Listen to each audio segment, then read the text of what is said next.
Well, just to explain, like you hinted, the idea of lobbying in the American presidential system is actually a regular, normal thing that happens in Washington, D.C. a lot. So you have a lot of interests, essentially mostly domestic, but there are also a few international lobbyists who are trying to get a point of view across to members of Congress, to members of the U.S. government, and all of that, and if you look at it historically, this is something that used to happen a lot under military rule, because the military governments are the ones that have problem of legitimacy, and normally being criticized globally, because it's not elected, it's dictatorship, So you have a Babangida, you have a Abacha, and all those guys trying to spend a lot of money paying U.S. lobbyists to, tell their own side of the story.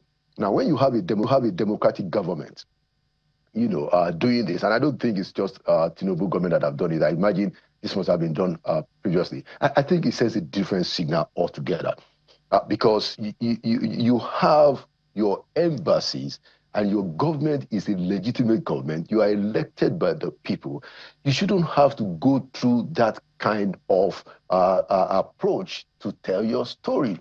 And it comes back to what has become quite a burden when you think about it. The fact that we didn't have ambassadors. Up to now, we don't have ambassadors in Washington, D.C., no ambassador in New York. Now, some of the reasons that was given by the Foreign Affairs Minister was that there wasn't money.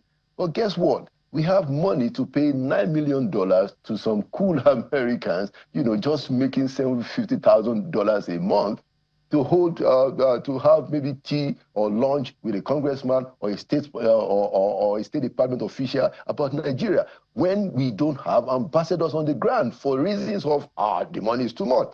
It just tells you that there's a bit of disorganization, that is going on. And like I always say, I'm just stunned, that a professional like our president is going to be tolerating all this kind of shenanigans.